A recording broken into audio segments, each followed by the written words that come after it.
طلباء سے نظم کی قرأت کروائیے، مناسب وقفوں میں تلفظ کی درستی کیجیے اور صحیح تلفظ کی ادائی کی مشق بھی کروائیے۔ اس ضمن میں درج ذیل الفاظ آپ کی خاص توجہ چاہیں گے۔ لفظ مٹی، محترم ٹیچر، یہ ان الفاظ میں شامل ہے جس کے دو تلفظ بھی صحیح ہیں۔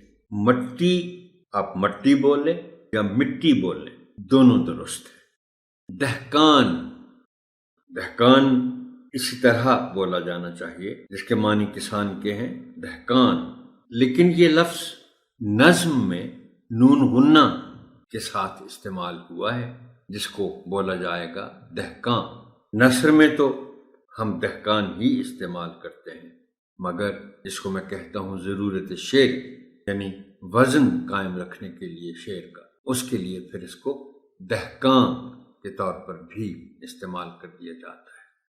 کوہکن، اس لفظ کا تلفظ بچوں کو بتاتے ہوئے آپ ان کو بتائیے کہ اسے بہت سے لوگ غلطی سے انجانے میں کوہکن پڑھ جاتے ہیں۔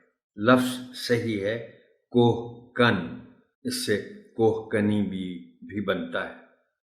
نشان، لفظ نشان ہے مگر اسی ضرورت شعری کے تحت اس کو نشان کے طور پر بھی استعمال کیا جاتا ہے، لیکن فرق نشان اور نشان دونوں کے تلفظ میں فرق یہ ہے کہ نشان میں آپ جو آن کی آواز ہے اس کو لمبا کرتے ہیں اور نشان میں آپ اس آواز کو مختصر رکھتے ہیں۔ عظمتوں، عظمتوں کو بعض لوگ پڑھ جاتے ہیں، اس کو عظمت ہے لفظ، سو اس سے عظمتوں ہی بنے گا۔